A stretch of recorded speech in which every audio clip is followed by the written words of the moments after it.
여러분 안녕하세요. 인문학당나무를 운영하는 문학평론가 오홍진이라고 합니다. 오늘은 문학너머 인문학 15번째 시간으로 도종환의 시 옥수수밭 옆에 당신을 묻고를 살펴보도록 하겠습니다. 시인은 죽은 아내와의 인연을 견우와 직녀설화에 빗대어 이야기하고 있습니다. 잘 알려져 있는 대로 견우와 직녀는 7월 7석 하루만 만날 수 있습니다. 그런 칠성날에 시인은 죽은 아내의 무덤에 안개꽃 몇 송이를 묻고 돌아옵니다. 살아있는 사람이야 언제든 만날 수 있지만 죽은 사람을 만날 기약은 전혀 없습니다. 시인은 이웃사랑을 실천하고 자신에게 주어진 일을 열심히 하면 한 해 한 번 당신을 만나는 기적이 일어날 거라고 생각합니다.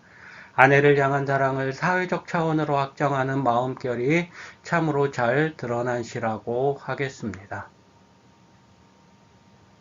시를 한번 읽어보도록 하겠습니다. 견우직녀도 이날만은 만나게 하는 칠성날, 나는 당신을 땅에 묻고 돌아오네. 안개꽃 몇 송이 함께 묻고 돌아오네. 살아평생 당신께 옷 한 벌 못 해주고 당신 주거 처음으로 배옷 한 벌 해 입혔네. 당신 손수 배틀로 짠 옷가지 몇 벌 이웃께 나눠주고 옥수수밭 옆에 당신을 묻고 돌아오네. 은하 건너 구름 건너 한 해 한 번 만나게 하는 이 밤. 은하물 동쪽 서쪽 그 멀고 먼 거리가 하늘과 땅의 거리인 걸 알게 하네. 당신 나중 흙이 되고 내가 온 날 바람 되어 다시 만나지는 길임을 알게 하네. 내나마 밥 갈고 씨 뿌리고 땀 흘리며 살아야 한 해 한 번 당신 만나는 길임을 알게 하네. 견우와 직녀가 만나는 칠성날입니다. 견우와 직녀는 사랑하는 사이입니다. 서로를 너무 사랑한 나머지 자기들이 해야 할 일을 하지 않아 옥황상제는 이들에게 벌을 내립니다. 1년 364일은 일을 하고 나머지 하루만 만나게 한 것입니다. 사랑하는 사람들이 1년에 한 번 만나다니요. 날마다 얼굴을 봐도 뭔가 서러운 판에 1년에 한 번만 보는 삶을 이들이 과연 견딜 수 있을까요? 우리가 잘 알다시피 두 사람은 단 한 번의 만남을 위해 은하수 이쪽 저쪽에서 열심히 일을 합니다. 그들 스스로 초래한 일이니 어쩌겠습니까? 평생 만나지 못하는 사람들에 비한다면 1년에 한 번 만나는 건 축복인지도 모릅니다. 견우와 직녀가 만나는 칠성날, 시인은 당신을 땅에 묻고 돌아옵니다. 누구는 만나고 누구는 영원히 헤어집니다. 사랑이란 게 참 묘합니다. 만나고 싶다고 만날 수 있는 게 아닙니다. 인연이 없으면 아무리 만나고 싶어도 우리는 그 사람을 만날 수 없습니다. 아내를 땅에 묻는 아픔을 경험하지 않은 사람이 어떻게 시인의 마음을 이해할 수 있을까요? 안개꽃 몇 송이 함께 묻고 돌아오며 시인은 무슨 생각을 했을까요? 1년에 한 번 만나 사랑을 나누는 견우와 직녀를 부러워했을까요? 견우와 직녀는 살아있으니 1년에 한 번이라도 만날 수 있습니다. 하지만 이승에 있는 시인과 저승에 있는 아내는 만나고 싶어도 만날 수 없습니다. 1년이 아니라 10년에 한 번도 만날 수 없습니다. 당신 주거 처음으로 배옷 한 벌 해 입혔네라고 시인은 적고 있습니다. 배옷은 죽을 때 입는 옷입니다.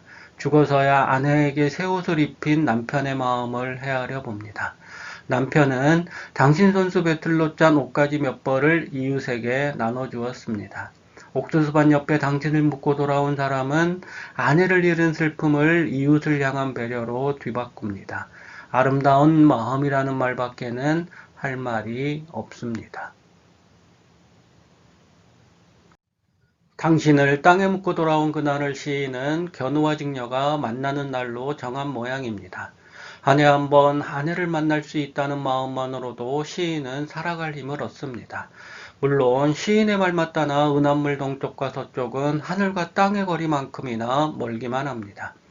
견우와 직녀는 1년에 한 번 만들어지는 오작교를 건너 만나지만 시인이 어디 그런가요?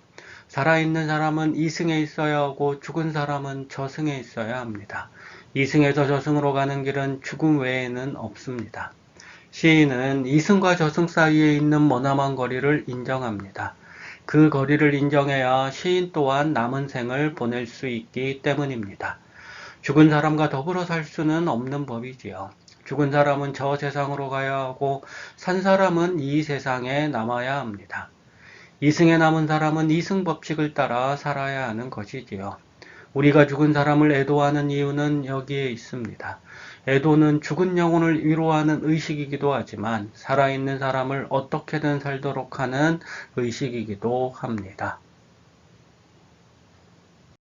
시인은 아내가 손수 배틀로 짠 옷가지를 이웃에게 나눠주는 행동으로 아내의 죽음을 애도합니다. 죽은 아내를 마음에 품는다고 달라지는 건 없습니다. 아내를 잊어야 한다는 말이 아닙니다. 아내를 잃은 슬픔에 깊이 빠지면 시인은 자기 삶을 영위할 수 없습니다. 멜랑콜리라는 말을 들어보았는가요? 멜랑콜리에 젖은 사람은 죽은 사람과 더불어 있으려고 합니다. 이승과 저승을 구분하지 않는다는 말입니다. 이승에 있는 사람이 저승에 있는 사람과 함께 있으면 어떻게 될까요? 이승에서 생활할 수가 없습니다. 죽은 아내에 집착하여 해야 할 일을 전혀 하지 않게 되는 것입니다. 시인은 죽은 아내를 기꺼이 저승으로 보냅니다. 이승에서 열심히 사는 게 당신 나중 흙이 되고 내가 훗날 바람 되어 다시 만나지는 길임을 그는 잘 알고 있습니다. 이웃에게 옷을 나눠주는 행위로 시인은 죽은 아내로 가는 길을 새로이 여는 셈입니다. 이승에 남은 시인은 열심히 밭을 갈고 씨를 뿌리는 삶을 살려고 합니다. 이 길만이 한 해 한 번 당신을 만날 수 있는 길이기 때문입니다. 견우는 소를 몰고 직녀는 옷을 짭니다. 일을 하지 않으면 견우와 직녀는 사랑하는 사람을 만날 수 없습니다. 사랑은 우리가 사는 삶의 한 부분입니다. 사랑하는 사람에게 집착하면 우리가 살아야 할 삶이 보이지 않습니다. 죽은 아내에게 집착해 자기 삶을 들여다보지 않는 것도 마찬가지입니다. 매정한 얘기 같지만 죽은 아내는 죽은 아내일 뿐입니다. 시인이 아무리 죽은 아내를 그리워해도 죽은 아내가 살아 돌아올 리는 없습니다. 시인은 이 사실을 잘 알고 있습니다. 그래서 그는 이승에서 열심히 살려고 합니다. 아내가 지은 옷을 이웃 사람들에게 나눠주며 더불어 사는 삶을 실천하려고 합니다. 그것이 자신보다 앞서간 아내를 기리는 마음이라고 시인은 생각하는 것입니다.